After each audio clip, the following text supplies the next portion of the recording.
오늘의 사연, 지금부터 시작할게요. 구독자 여러분, 안녕하세요.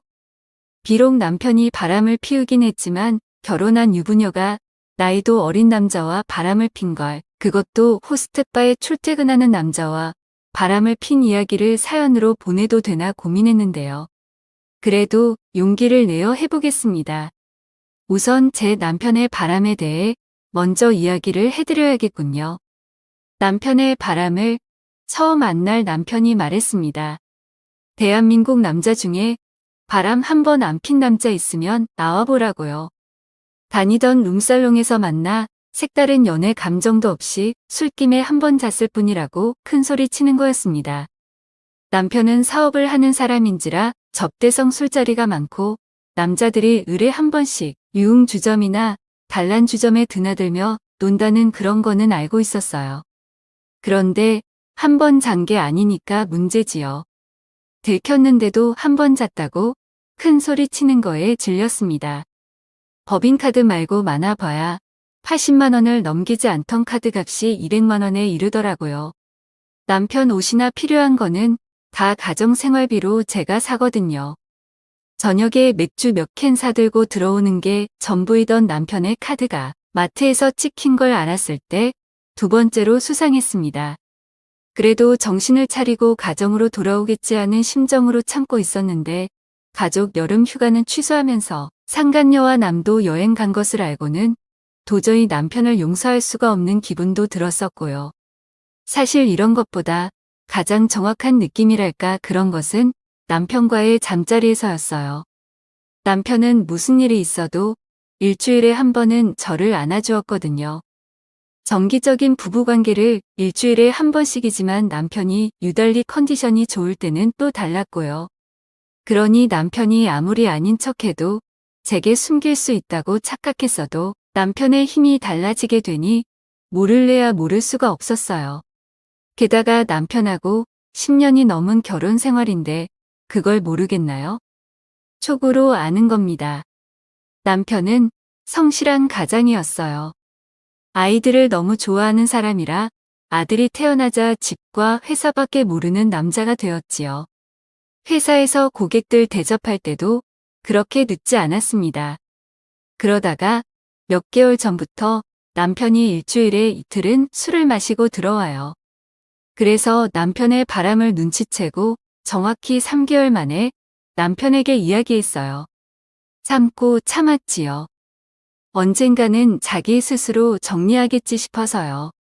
남편이 그날도 천연덕스럽게 아들 생일 케이크를 사들고 들어와서 아들과 장난치더라고요. 너무 뻔뻔하게 아무렇지도 않게요. 바람 필 건 다 피우면서 저럴 수가 있나 싶어서 그날은 도저히 못 참아서 바람 난 걸 제가 알고 있다는 사실을 남편에게 이야기했습니다. 남편이 당황하면서 이렇게 이야기하더군요. 바람 안 피우는 놈이 어디 있냐고요. 그러면서 다시는 안 간다고 하는 겁니다. 그래서 우선은 이혼이란 말은 함부로 할 게 못 되니 생각을 할 시간도 필요하고 해서 그날은 그렇게 넘어갔어요. 문제는 그 후로도 남편은 여전히 그 여자랑 만나는 것 같았어요. 저는 이 불륜녀가 어떤 여자인지 너무 궁금했습니다. 게다가 처음에는 용서를 빌며 처분만 바란다는 태도로 일관하던 남편이 언젠가부터 될 대로 되라는 식으로 미안하단 말도 더 하지 않고 눈치 보는 것도 없이 대놓고 늦게 들어오기 시작했어요. 저는 이혼을 하려고 결심을 했습니다. 이렇게 대놓고 무시당하고는 결혼 생활을 계속할 수가 없었으니까요. 이혼을 결심하고 나자 오히려 홀가분하달까요? 아니면 나도 좀 방탕한 생활을 해볼까 하는 감정도 들고요. 고등학교 동창들 몇하고 만나서 술을 마셨습니다. 술을 많이 마신 후 친구들에게 제 사연을 이야기했습니다. 친구 중 하나도 남편이 상습적으로 바람질을 하는 남편인데 제 친구는 그 부분에서는 거의 초월한 것 같았어요. 아니면 득도라고 해야 하나요? 왜냐하면 제 친구도 복수의 심리로 드문드문 바람을 피우거든요. 맞바람이요. 제 친구는 특별히 한 상대를 놓고 바람을 피우는 게 아니라 호스트바를 다녀요. 거기서 몸을 푼다고 합니다. 남편이 변호사고 돈을 잘 버니 돈 걱정은 없는 애니까 호스트바에 가서 돈을 써도 경제에 무리가 없으니까 가겠지요. 그날도 제가 속상해서 술 마시는 걸 알고는 자리를 옮기자고 했어요. 2차로 죽여주는 데가 있으니 데리고 갈 테니까 가자고요. 친구가 이끄는 대로 호스트바를 갔습니다. 남자들은 20대 초반부터 심지어 50대 후반까지 다양하더군요. 저희는 20대 중반 남자들 셋과 한 자리에 앉았습니다. 서비스 해주는 남자들은 정말 체격도 좋고 잘생겼고 옷도 잘 입고 친절하더라고요. 그중에 23살이라고 자신을 소개하는 남자랑 2차를 갔어요. 우선 가기 전에 따로 둘이 나와서 실내 포장마차에서 술을 마셨는데 호스트바에 대해서 많은 이야기를 해주더라고요. 제가 들은 이야기가 흥미로우실 것 같아서 구독자님들께도 이야기해드릴까 하는데 어떠신가요? 호스트바는 하는 만큼 받아간대요.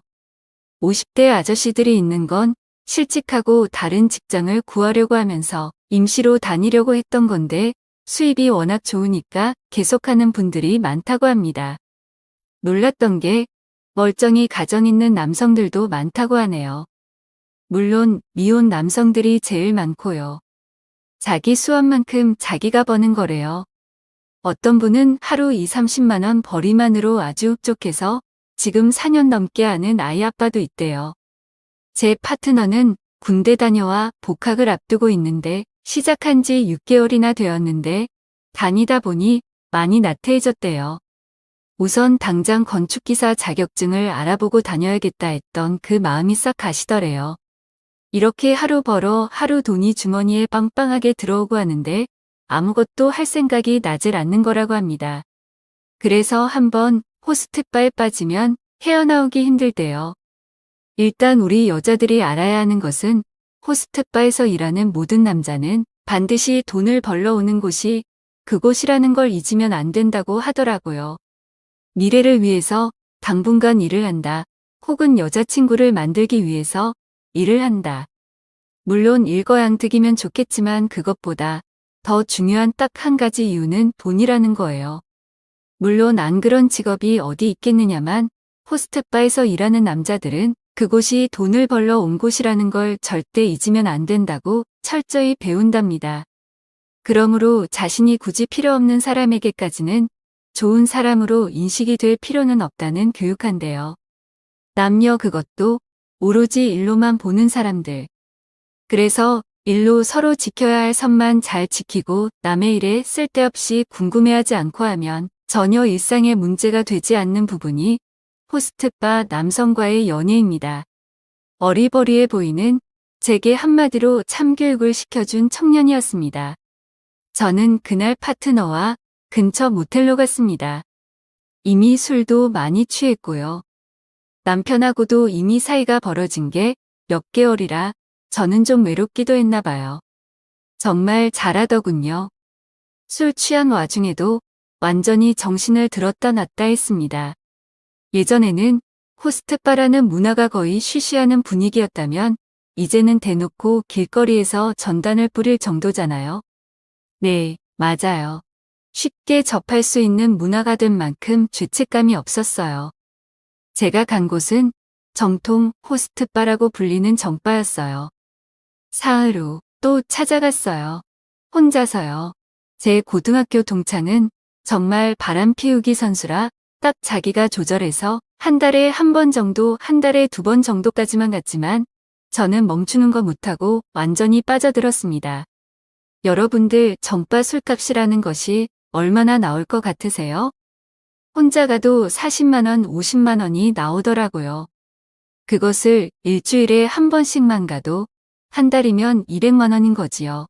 그것뿐인가요? 2차를 나오면 모든 비용뿐 아니라 따로 또 용돈을 쥐어줘야 하거든요. 저는 그래도 그 23살 청년이 너무 좋았습니다. 하루라도 안 보면 보고 싶고요. 날이 갈수록 빠져드는 걸 눈치챈 이 청년이 제게 차를 사달라고 하더군요. 제가 쓸 수 있는 돈에 한계가 있는 저는 이혼을 하면 어떨까 잠시 생각했습니다. 이혼해서 위자료를 받아내어 이 청년하고 정식으로 연애를 하든지 아니면 결혼하자고요. 그때부터 유책 사유가 남편임을 확실히 하기 위해 남편의 핸드폰, 카드 사용 명세, 차량 블랙박스 등을 주시하고 매일 같이 점검하기 시작했습니다. 제가 점검하는 걸 남편이 아는 것인지 모르는 건지 모르겠지만 철저하고 깨끗하게 흔적을 남기지 않더라고요.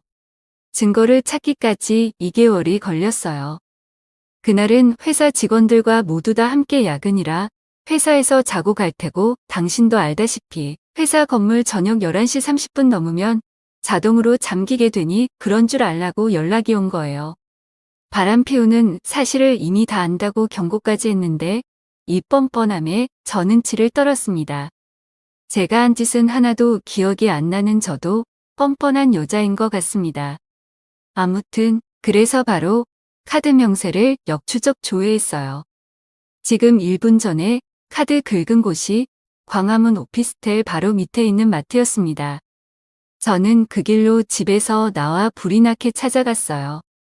오피스텔에 도착해 지하 주차장이며 단지 내 주차장을 다 뒤졌더니 남편 차가 있더군요. 관리실로 찾아가 좀 꾸며대서 제 사정을 이야기했습니다. 자식이 셋인데 남편이 바람을 피워서 이 바람을 제대로 잡고 싶다. 협조해달라. 자식이 있는데 이혼을 못하겠고 남편 바람을 하루빨리 잡아야 한다고요. 도와드리고는 싶으나 배를 누르고 쳐들어가는 건 못한다고 하는 거예요. 그래서 차 번호를 알려주며 그 집이 몇 호인지 알려달라고 했습니다.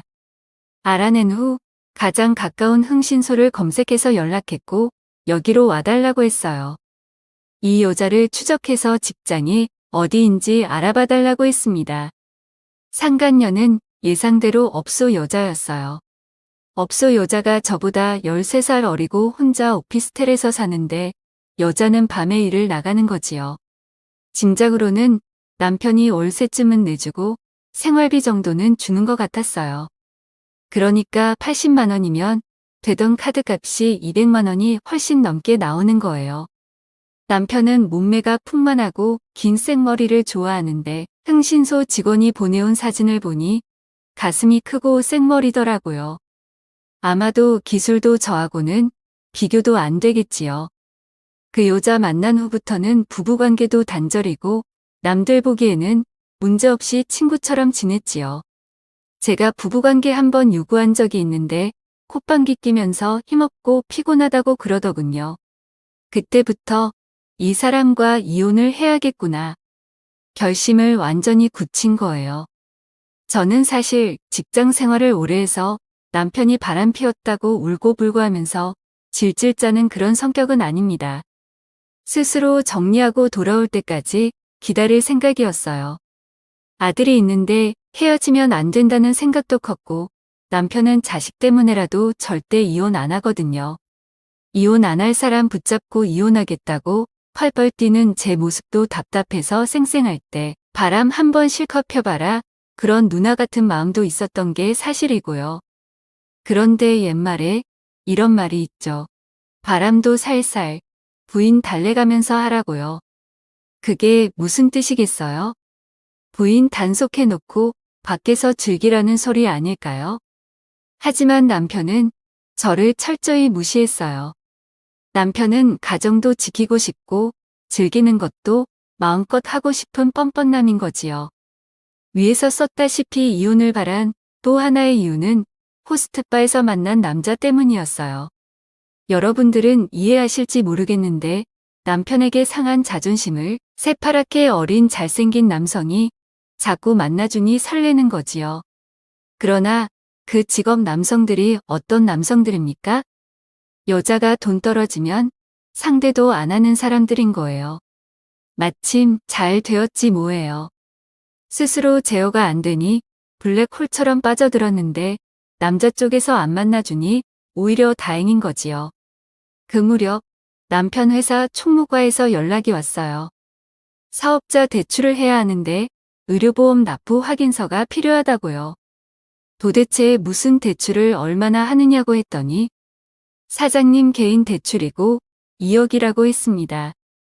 이 인간이 미쳐 돌아가는구나 싶었어요. 똑똑한 놈이 허방에 빠지더니 여우한테 단단히 홀린 겁니다. 상간녀를 업소 근처 작은 빌라에 전세를 얻어준 것 같아요. 남편에게 흥신소를 며칠 붙여보았는데 그중에 2번 찍힌 게 회사 근처 빌라였습니다. 상간녀라도 소송 걸어버리고 싶은데 우선 급하게 하지는 말자고 생각했어요. 돈도 급할 거 없었고 최대한 제게 유리한 결론을 끌어내기 위해 이것저것 인터넷 검색도 해보는 나날을 보내는데 남편이 사흘에 한 번, 나흘에 한 번 집에 들어오는 거예요. 불난 집에 기름을 붓는 뻔뻔한 행태에 저는 드디어 폭발을 했고 이혼 절차를 밟았고 위자료로 지금 살고 있는 집하고 수원에 있는 오피스텔 2세대를 받았어요. 의외로 남편이 아들에 대한 양육권도 주장을 안 하는 것을 보고는 치가 떨렸습니다. 여자한테 미치면 완전히 미친놈 되는 건가요? 우리는 그렇게 이혼을 했고 각자 살기 시작하고 3달 후부터 남편이 다시 집으로 들락이기 시작하는 거예요. 귀신은 귀신이 잡아내고 악은 악이 잡아낸다고 했던가요? 알고 보니 이 상간녀가 바람이 났더군요. 남편이 그 여자와 살기 시작한 후 집에는 아들 생일 때나 큰 집에 제사 지내러 갈 때만 오더니 괜히 주말에 와서 밥을 달라고 하는 거예요. 웃기지도 않고 이 인간이 날 너무 무시하는 것 같은 기분에 화도 나고 이상하기도 했습니다. 여기가 어딘데 와서 밥을 달라고 하냐고 여기가 식당이냐며 악다구니를 쳤어요. 그런데 그렇게 무안당하고 간 다음 주 토요일에 또 오는 거예요. 그날은 마침 제가 친구 동창 모임에 나가야 해서 오히려 잘 됐다 싶었어요. 친정엄마도 성당 봉사로 바쁘시고 아들 봐줄 사람이 없었는데 아들하고 밥 먹으라고 밥을 2인분해서 반찬까지 차려놓고 모임에 나왔다가 집에 들어가니 11시였거든요. 집코락 선일을 보니 아주 우습지도 않더군요. 냉장고에 있는 음식, 그러니까 애들하고 제가 사나흘은 먹을 반찬을 한 끼에 전 남편이 다 먹어버린 거예요. 배가 볼록해서 아들하고 자고 있더라고요. 집에 가지도 않고요. 짐작해보자면 남편은 상간녀 집에서 밥도 제대로 못 얻어먹고 사는 것 같았습니다. 속으로 미친 놈이라고 욕을 하면서 모질게 깨웠어요. 당신 집에 가서 자라고요. 남편은 아예 못 들은 것처럼 자는 척하더니 기어이 아들 방에서 자더라고요. 그날 밤 참으로 드는 생각이 많더군요. 다음날 아침에 반찬 몇 가지를 해서 아들과 먹으라고 식탁 차려놓고 저는 거실로 물러나 나와서 TV를 봤어요. 또 밥을 허겁지겁 먹더라고요. 거실에서 소리를 질렀어요. 좀 천천히 먹어라. 걸신 들렸냐고요. 아들은 남편이 있으니 행복해 보였습니다. 부모 자식이 뭘까 그런 생각도 하면서 심란했어요. 아들이 잠깐 방에서 게임을 할 때 남편이 그러더군요. 바로 불륜 현장을 빼도 박도 못하게 들키더라도 모범답안은 아니다라고 해야 한다고요. 자기는 다른 남자가 바람 피운다는 소식을 들으면 도시락 싸고 다니면서 말릴 거라고요. 아무튼 잡아떼는 게 배우자에 대한 예의이고 2번째 예의는 안 걸리는 것이라고 저도 맞장구 쳐주었습니다. 상간녀가 바람이 났다는 걸 남편이 알려준 거는 그 다음 주였어요. 전 남편이 난데없이 퇴근 시간에 짐가방을 싸들고 들어오는 거예요. 갈 데가 없어졌다면서요. 저는 하도 우습지도 않아서 농담처럼 뭘 갈 데가 없어졌냐? 그년이 이사하였냐? 너한테 말도 안 하고? 라고 추궁을 했어요. 그런데 남편 대답이 가관인 게 운이 하나도 없이 넋 나간 표정으로 말하는 거예요. 그년이 말 한마디 없이 이사 갔다고요. 오늘 점심 먹고 사무실로 들어와 커피를 마시는데 빌라 2층 주인 집에서 전화가 오더랍니다. 복도에 나와 있는 짐 안 가져갔다고요. 이삿짐에서 짐이 하나 빠졌으니 와서 찾아가라고요. 이게 무슨 소린가 식겁해서 물어보니까 이 상간녀가 남편에게 상의를 하나도 안 하고 지 멋대로 전세금 빼서 이사를 간 거예요. 남편 출근한 아침 시간에요. 남편 없는 시간이 낮이니까 자기도 낮에 집에 있으니까 낮에 집 보여주고 일사천리로 진행된 거지요. 집 대란이라 게다가 전세 물건이 없는 시대니 나오자마자 바로 나갔고요. 남편 회사에서부터 헐레벌떡 운전하고 가보니 세상에 2층 엘리베이터 앞에 가방 2개가 나란히 놓여 덩그러니 있더래요. 실내는 싸그리 비어져 있고요. 어처구니도 없고 머리는 띵하고 가방 들고 사무실에서 오후 내내 멍 때리다가 우선 갈 곳이 없으니까 집으로 들어온 거라더군요. 남편은 제가 펄펄 뛰면서 나가라고 하니 가방을 들고 나가더군요. 자기 엄마 집으로 간 거겠지요. 여러분, 저는 이제야 남편과 완전히 남남으로 살 수 있을 것 같아요. 아들 위해서 참는 짓 같은 거 안 할 거예요. 다른 여자 때문에 저를 모욕한 거 평생 가도 안 잊혀질 것 같고요. 제가 이야기 하나 안 했네요. 깜빡 빠뜨릴 뻔했어요. 중요한 이야기인데요. 짧은 연인이었던 호스트바 애인에게 제가 찾아가서 말했어요. 내가 자기 멋진 아르바이트 자리 하나 마련해 줄 수 있다고요. 자기만 잘해주겠다 하면 성금 1,000만 원은 줄 수 있는데 가서 견적 한번 내볼 거냐고요. 여자가 룸살롱에서 저녁에 근무하는 여자인데 30살쯤 됐고 그 여자만 제대로 후려내라고요. 게다가 그 여성이 끼도 있고 예쁘니 자기도 재미있을 거라고요. 그 여자애가 지금 전세 2억 정도에 살고 있는데 거기에 내 돈이 2억이라고 했습니다. 무슨 수를 써서든 자기가 그 돈만 찾아서 내게 돌려주면 내가 그 금액의 5분의 1은 내게 준다고도 했어요. 2개월 전에 있었던 일이에요. 제 이야기 들어주셔서 감사합니다.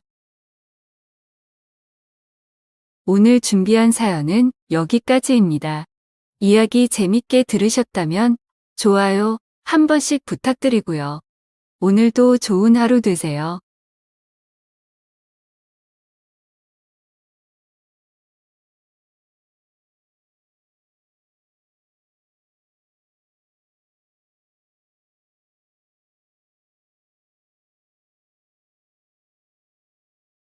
안녕하세요. 저는 20대 남성입니다. 참 허무하게 여친과 헤어졌지요. 여친은 저보다 어린 대학생이었고 저는 대학을 갓 졸업한 신입사원이었습니다. 우리는 대학에서 만난 사이였습니다. 여친은 한눈에 봐도 눈에 띄는 미인이었습니다. 당연히 쫓아다니는 남자가 많았습니다. 그래서인지 여친의 자존감이 많이 높았지요. 그녀가 공부를 썩 잘하는 것은 아니었습니다. 하지만 사교성은 좋은 편이었지요. 그래서 남녀 가리지 않고 인기가 많았습니다. 제가 아는 여친은 돈을 쓰는 일도 없었습니다. 남자들이 밥도 사주고 술도 사주었지요. 알아서 지갑을 여는 남자들이 많았습니다. 여친에게는 그런 것이 당연한 일상이었습니다. 하지만 그때마다 여친은 엄청 고마워했고 다음에는 자신이 사겠다고 말을 했지요. 하지만 다음번에도 여친은 계산을 하지 않았습니다. 남자들이 알아서 먼저 돈을 내곤 했으니까요. 그렇게 해서라도 그녀와 함께하고 싶어 했죠. 그녀는 자신의 강점을 너무 잘 알고 있었던 것이죠. 하지만 저는 그녀를 꼬실 자신이 있었습니다. 물론 믿는 것은 부모님의 부유함이었습니다. 저는 집요하게 그녀에게 접근을 했고 온갖 선물로 환심을 샀습니다. 그리고 자동차로 그녀를 태우고 다녔지요. 그런 노력 덕분에 그녀와 친해질 수 있었고 명품백까지 선물하면서 그녀에게 고백을 했습니다. 그렇게 그녀와 어렵게 사귀게 되었습니다. 마치 전투에서 승리를 한 것 같은 기분이었습니다. 다른 친구들도 모두가 부러워할 정도였지요. 하지만 그것은 또 다른 노예 생활의 시작이었습니다. 저는 그녀의 경제적인 부분을 충족시켜 주었고 그녀는 제 자존심을 세워줄 수 있는 여자였습니다. 그렇게 서로의 필요를 충족시키며 연애를 시작했습니다. 예쁜 여친이 있다는 사실만으로도 좋았습니다. 하지만 그녀는 제게 원하는 것이 많았습니다. 그녀는 우선 더치페이를 싫어했습니다. 사실 여자가 돈 쓰는 것 자체를 안 좋게 보았죠. 더치페이를 주장하는 남자들이 한심하다고 했죠. 그리고 가부장적인 남자도 싫다고 했습니다. 여자라고 무시하는 남자들을 혐오한다고 했죠.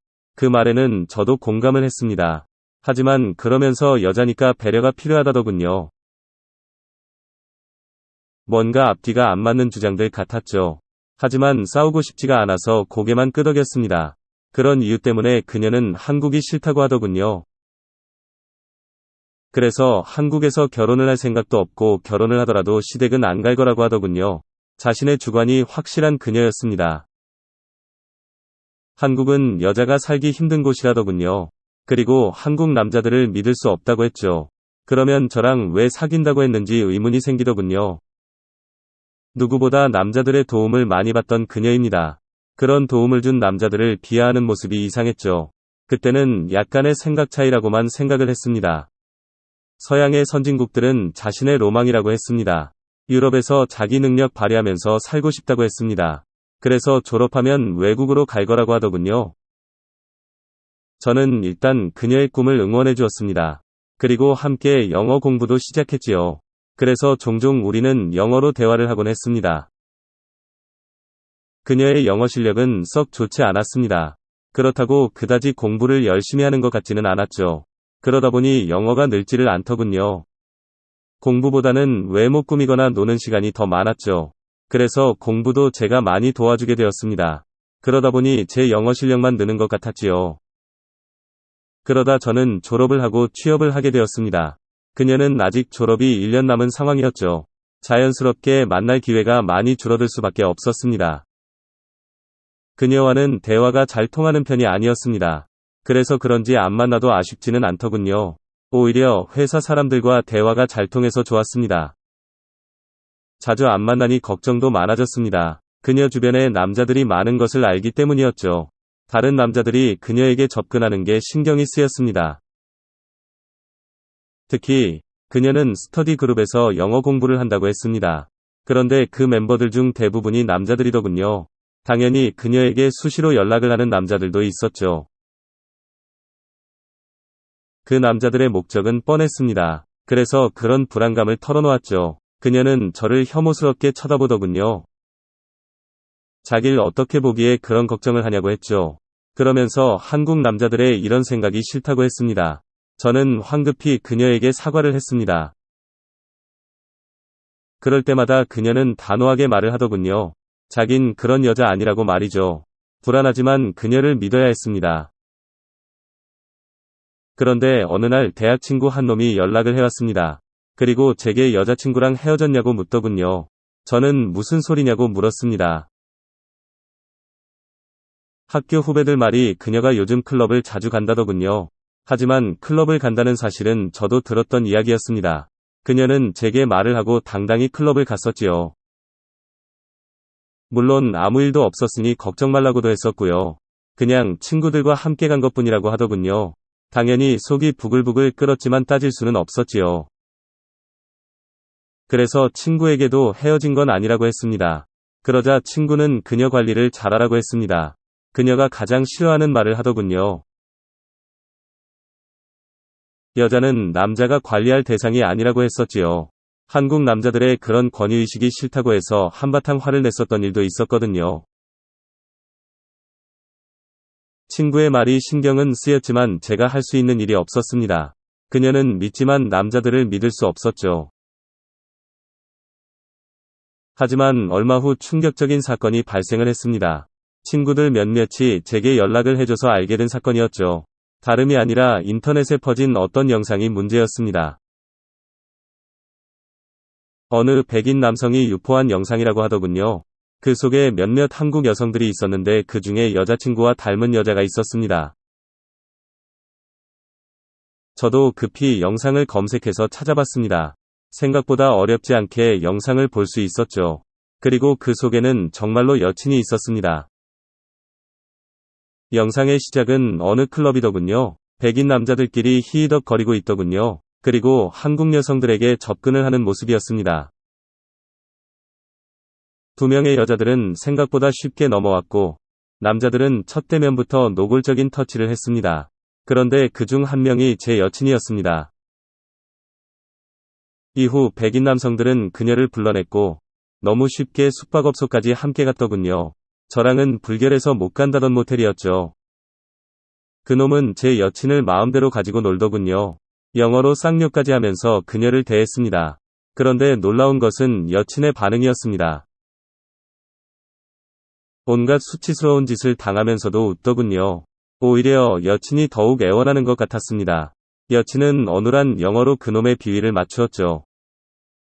처음에는 영상이 유출된 것도 충격이었는데 여친의 그런 태도가 더욱 충격이었습니다. 그녀의 평소 모습과는 너무 다른 모습이었죠. 그녀가 혐오한다던 남자들의 행동을 모두 받아들이더군요. 오히려 그 놈은 여친을 더욱 하찮게 대했습니다. 그럼에도 여친은 웃으며 받아들이고 있었죠. 카메라의 존재는 여친도 모르고 있는 것 같았습니다. 그래서 더더욱 노골적인 여친의 행동이 보였지요. 여친은 어떻게든 남자의 눈에 들고 싶어 하는 것 같더군요. 이렇게 자존심도 없는 여자인 줄 정말 몰랐죠. 아니면 상대가 백인 남자라 그런 것인지도 몰랐습니다. 그렇게 영상은 제게 큰 충격을 안겨주었습니다. 여친이 바람을 피웠다는 것도 충격이었습니다. 그리고 여친이 이렇게 자존심도 없는 것도 충격이었죠. 한동안 정신이 멍해지는 기분이었습니다. 그녀와 키스를 하는 데만 한 달이 걸렸었습니다. 그리고 1년쯤 뒤에야 호텔에서 관계를 가졌죠. 모텔에서 관계를 가지는 남녀를 혐오하던 그녀였죠. 여자를 저런 곳에 데려가는 남자도 싫고 따라가는 여자들도 이해가 안 된다던 그녀였죠. 하지만 그녀는 더 더러운 곳에서 놀이개가 되었더군요. 하지만 일단은 이 일을 수습부터 해야 했습니다. 그래서 여친에게 연락을 했습니다. 여친도 분명 영상 유출에 대해서 알고 있을 것 같았죠. 한참 만에 여친이 전화를 받았습니다. 예상대로 여친의 목소리가 좋지 않았습니다. 하지만 영상에 대해서는 아무런 이야기도 하지 않더군요. 그녀의 잘못에도 이상하게 화가 크게 안 나더군요. 저도 사실 그녀를 그다지 사랑하지 않았던 것 같습니다. 그래서 오히려 마음이 차분했습니다. 말없는 그녀 대신 제가 먼저 영상에 대해서 이야기를 꺼냈습니다. 여친이 흠칫 놀라더니 이내 울음을 터뜨리더군요. 저는 우선 경찰에 신고부터 하라고 했습니다. 여친은 웃기만 했지 아무것도 하지 못하더군요. 매번 똑똑한 여성인 척하더니 아는 게 너무 없었죠. 그래서 제가 그녀 대신 사이버 수사대에 신고부터 했습니다. 그리고 해당 영상들을 내리는 방법도 찾아보았습니다. 마침 그런 일을 전문으로 해주는 업체도 있었습니다. 그래서 업체에 돈을 주고 의뢰를 했습니다. 다행히 그녀의 영상은 빠르게 지워지기 시작했습니다. 그제야 그녀도 조금은 진정을 하는 모습이었습니다.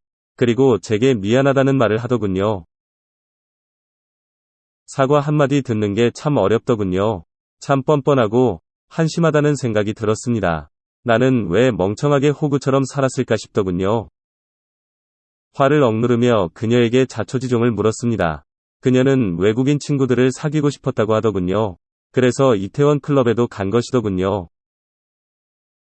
백인들에 대한 환상을 심하게 가지고 있었던 그녀입니다. 그녀는 백인들은 돈도 많고 젠틀한 사람들이라고 믿었죠. 자신이 믿었던 백인에게 배신당한 게 충격인 모양이었습니다. 그녀를 위해주고 받들어주던 것은 한국 남자들이었고 그녀가 동경하던 백인 남자는 그녀를 가지고 놀 뿐이었죠. 참으로 한심하다는 생각이 들었습니다. 그녀는 며칠 동안 울기만 할 뿐 아무것도 못했습니다. 결국 제가 문제 해결을 위해 뛰어다녔죠. 그녀에게 마음은 떠났지만 인간적인 도리였죠. 지금 생각하면 끝까지 호구였구나 싶습니다. 하지만 그게 내 마지막 자존심이었습니다. 어찌되었건 제 여자친구였으니까요. 헤어지더라도 마무리는 하자는 심정이었죠. 그녀는 갑자기 제게 엄청 순종적이더군요. 자꾸 고맙다거나 사랑한다고 표현도 해서 놀랐습니다. 절대로 이런 여자가 아니었는데 말이죠. 하지만 이미 제 마음은 떠난 뒤였죠. 어서 빨리 마무리하고 헤어지자고 생각했습니다. 최대한 서둘러 수습을 해주었지만 이미 소문은 날대로 나버린 상황이었죠. 그녀의 집에서도 난리가 났었습니다. 그녀는 매일 울면서 전화를 했습니다. 그리고 소송을 거는 방법도 물어보더군요. 하지만 이제부터는 혼자 알아보라고 말을 했습니다. 그렇게 저는 그녀와 헤어졌습니다. 그녀도 담담히 이별을 받아들이더군요. 그 이후에 그녀는 학교를 휴학했다고 들었습니다. 물론 그 유출남은 잡지 못했다고 들었습니다. 그런데 어이가 없는 것은 그녀의 행동이었습니다. 결국 그녀는 자신이 꿈이라던 해외로 떠난 모양이었습니다. 워킹홀리데이로 호주로 떠났다는 소식이 들리더군요. 서양에 대한 환상인지 외국으로 도피인지는 모르겠습니다. 그다지 그녀에 대해서 알고 싶지도 않았습니다. 다만 그동안 쏟은 제 노력이 후회가 되더군요. 외모 하나만 보고 호구짓을 한 것이죠. 그래도 이렇게 정리가 되어 다행입니다. 그녀가 자신의 꿈을 이루었는지는 모르겠습니다. 다만 정말 자신을 아껴주는 사람을 만났으면 좋겠습니다. 헤어졌지만 그녀의 행복을 빌어주고 싶습니다. 영상 시청 감사합니다.